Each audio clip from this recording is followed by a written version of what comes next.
एजे style WWE से retire हो चुके हैं, ये बात हम सभी लोगों को मालूम है। बट अब यहाँ पर फाइनली डब्ल्यूडब्ल्यूई के अंदर एजे स्टाइल उनके फ्यूचर को एड्रेस करने वाले गए। लोगन पॉल के मास्क मैन होने को लेकर लोगन पॉल का मेजर स्टेटमेंट आ चुका है। रॉक के डॉटर के डब्ल्यूडब्ल्यूई को लीव करने के बाद एवा के कॉन्ट्रैक्ट को लेकर मेजर अपडेट आ रहे गए। तो वहीं डब्ल्यूडब्ल्यूई के गुंथर के फंबल करने को लेकर बुली रे ने डब्ल्यूडब्ल्यूई की बुकिंग को मॉक कर दिया है। तो गाइस चलिए बिना किसी देरी के शुरू करते हैं इस वीडियो को। और सबसे पहले बात करेंगे फिनोमिनल वन एजे स्टाइल की। बात करें अगर यहां पर एजे स्टाइल्स की, तो ये बात तो हम सभी लोगों को मालूम है। रॉयल रंबल पर एजे स्टाइल की गुंथर से हार कर रिटायर होने के बाद अब एजे स्टाइल का फ्यूचर क्या होगा, इसको लेकर इंटरनेट पर काफी सारी स्पेकुलेशन चल रही गए। और जहां काफी सारे लोग ये मान रहे गए कि एजे स्टाइल रिटायर होने के बाद अब यहां पर पॉसिबली कोच या प्रोड्यूसर बनेंगे, वहीं मोस्टली इंटरनेट फैंस ये बिलीव करते गए कि एजे स्टाइल डब्ल्यूडब्ल्यूई को लीव करके एईडब्ल्यू या टीएनए जैसी कंपनी के ऊपर जाएंगे और वो डब्ल्यूडब्ल्यूई के बाहर उनका रियल रिटायरमेंट लेंगे। अब यहाँ पर एजे का क्या फ्यूचर होगा ये जल्द आप सबको पता चलने वाला है, क्योंकि इस हफ्ते डब्ल्यूडब्ल्यूई के परफॉर्मेंस सेंटर के ऊपर एजे स्टाइल यहाँ पर डब्ल्यूडब्ल्यूई के परफॉर्मेंस सेंटर को विजिट करेंगे। और इस चीज को लेकर रिपोर्ट आ रही है कि पॉसिबली एजे स्टाइल परफॉर्मेंस सेंटर के अंदर डब्ल्यूडब्ल्यूई के अंदर पॉडकास्ट शूट करने वाले हैं, जिस पॉडकास्ट के ऊपर वो यहाँ पर पोस्ट रिटायरमेंट प्लान्स को रिवील करेंगे। और इस हफ्ते डब्ल्यूडब्ल्यूई के परफॉर्मेंस सेंटर के अंदर एजे स्टाइल जो पॉडकास्ट रिकॉर्ड करेंगे, उस पॉडकास्ट के ऊपर पॉसिबली वो रिवील करने वाले हैं कि रिटायर होने के बाद वो डब्ल्यूडब्ल्यूई के अंदर अब फ्यूचर में क्या करेंगे और एजे स्टाइल का पोस्ट रिटायरमेंट प्लान क्या होने वाला है। मुझे यहाँ पर इस चीज के हाई चांसेस लगते हैं कि एजे स्टाइल पॉसिबली डब्ल्यूडब्ल्यूई पर स्टे करने वाले हैं और वो यहाँ पर पोस्ट रिटायरमेंट के अंदर डब्ल्यूडब्ल्यूई में कोच या प्रोड्यूसर का काम करेंगे। बट एजे स्टाइल वो इकलौते रेसलर नहीं गए जो परफॉर्मेंस सेंटर को विजिट कर रहे गए, क्योंकि डब्ल्यूडब्ल्यूई की अनदर सुपरस्टार टिफनी स्टैटन के रॉयल रंबल पर रिटर्न होने के बाद वो भी यहाँ पर इस हफ्ते परफॉर्मेंस सेंटर को विजिट करने वाले गए। और वैसे तो अब तक ये कंफर्म नहीं हुआ है कि टिफनी यहाँ पर एग्जैक्टली परफॉर्मेंस सेंटर पर क्या करेंगी, बट देखना दिलचस्प होगा कि एजे और टिफनी जब परफॉर्मेंस सेंटर के ऊपर जाते गए तो इन दोनों को लेकर कौन सी अपडेट आती है। बट गाइज जहां तक बात रही एजे स्टाइल की, तो गाइज रॉयल रंबल पर गुंथर के एजे स्टाइल को बीट करने के बाद अब गुंथर यहाँ पर डब्ल्यूडब्ल्यूई के एक ऐसे रेसलर बन चुके गए जिसने यहाँ पर करीबन पिछले 6 महीने के अंदर रेसलिंग बिजनेस के 3 of the all time biggest superstar Goldberg, John Cena और एजे स्टाइल को रिटायर किया। और गुंथर के इन तीनों को रिटायर करने के बाद वो आने वाले टाइम में क्रिस जेरिको, रे मस्टैडियो, ब्रॉक लेसनर सहित और भी काफी सारे रेसलर को रिटायर कर सकते गए। बट यही रॉयल रंबल पर गुंथर के एजे स्टाइल के रिटायर करने के बाद जिस तरीके से गुंथर रॉयल रंबल मैच के अंदर एंटर हुए और जिस तरीके से रंबल मैच के अंदर रोमन रेंस ने गुंथर को रंबल से एलिमिनेट किया, उस चीज को देखकर हॉल ऑफ फेमर बुली रे ने डब्ल्यूडब्ल्यूई के बुकिंग सिस्टम को मॉक कर दिया है। जहां पर बुली रे का ये क्लेम करना है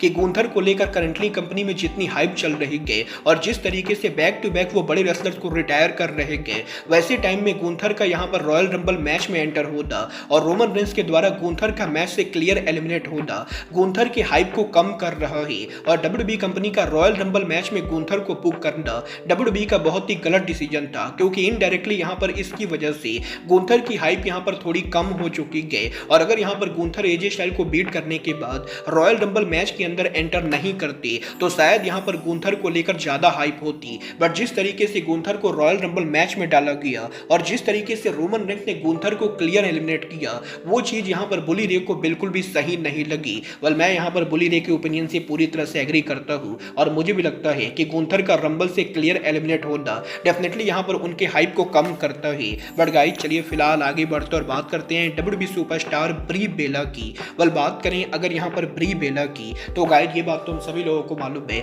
रॉयल रंबल पर बेला ट्विंस के रिटर्न होने के बाद अब मंडे नाइट रॉ के ऊपर भी हमें यहां पर ब्री बेला इस हफ्ते देखने को मिली। और यही ब्री बेला के डब्ल्यूडब्ल्यूई के टेलीविजन पर रिटर्न होने के बाद अब लोगन पॉल के लेटेस्ट पॉडकास्ट के ऊपर द बेला ट्विंस ने उनका लेटेस्ट इंटरव्यू दिया, जिस इंटरव्यू के ऊपर लोगन पॉल यहां पर ब्री बेला से ये पूछते गए कि क्या यहां पर वो डब्ल्यूडब्ल्यूई के अंदर शॉर्ट टाइम के लिए रिटर्न हुई गए या फिर वो डब्ल्यूडब्ल्यूई में दोबारा से फुल टाइम के लिए काम करेंगी। तो यहां पर ब्री बेला ये बिल्कुल ही क्लियर करते गए कि उनका रिटर्न शॉर्ट टाइम के लिए ना होकर बल्कि फुल टाइम के लिए हुआ ही। और डब्ल्यूडब्ल्यूई के रॉयल रंबल के अंदर ओरिजिनली वो यहां पर कंपनी पर रिटर्न नहीं करने वाली थी, but royal rumble pay per view के कुछ ही दिन पहले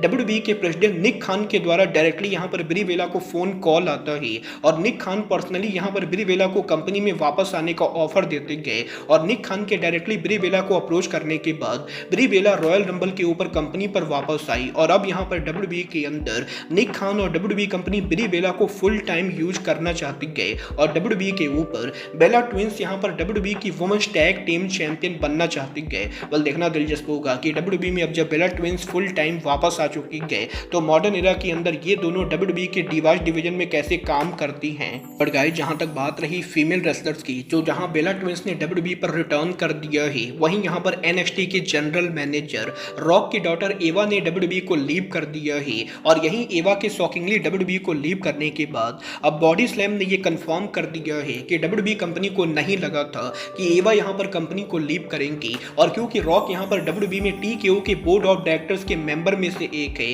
तो WWE कंपनी ये एक्सपेक्ट कर रही थी कि रॉक की डॉटर यहां पर TKO ब्रांड को लीव नहीं करेंगी और WWE कंपनी इस चीज को लेकर पूरी तरह से श्योर थी कि वो यहां पर WWE के अंदर जब एवा को न्यू कॉन्ट्रैक्ट ऑफर देंगे तो वो न्यू कॉन्ट्रैक्ट ऑफर को लेने वाले गए और अब यहां पर बॉडी स्लैम का ये क्लेम करना है कि WWE में एवा के कॉन्ट्रैक्ट के ओवर होने से पहले कंपनी यहां पर एवा को न्यू कॉन्ट्रैक्ट ऑफर दे रही थी और ऐसा भी नहीं गए कि एवा को पुरानी सैलरी ऑफर की जा रही थी क्योंकि WWE एवा को जो ऑफर दे रही थी उसके अंदर उनकी सैलरी को भी बढ़ाया जा रहा था। बट WWE के सैलरी बढ़ाने के बाद भी एवा ने WWE को लीव करने का डिसीजन लिया है और अब यहां पर यह देखना दिलचस्प होगा कि रॉक के डॉटर के WWE को लीव करने के बाद क्या वो रेसलिंग बिजनेस को परमानेंटली क्विट करती गए या WWE के बाहर वो किसी और कंपनी के ऊपर जाती गए। और मुझे पर्सनली नहीं लगता है कि रॉक की डॉटर WWE के बाहर किसी और कंपनी में रेसलिंग बिजनेस में इन्वॉल्व होंगी और पॉसिबली एवा अब रेसलिंग बिजनेस के बाहर दूसरा वेंचर काम करने वाली गए। बट गाइज चलिए फिलहाल आगे बढ़ते और बात करते हैं लोगन पॉल के मास्क मैन होने की।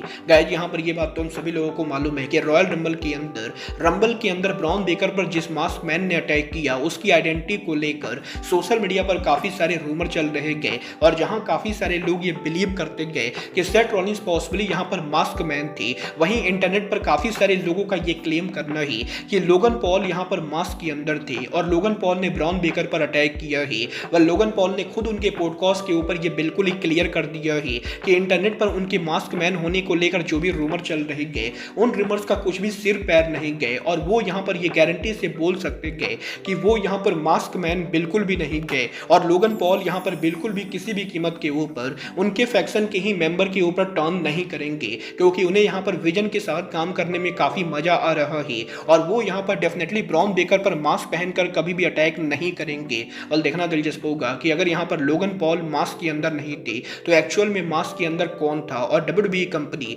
जब मास्क मैन की आइडेंटिटी रिवील करती गए तो उसके अंदर यहां पर किस रेसलर को सामने लाया जाता है। बट गाइज अब आज के इस वीडियो में बस इतना ही। मैं मिलता हूं आपसे अपने अगले वीडियो में। बट गाइज तब तक के लिए good bye, good night and bye.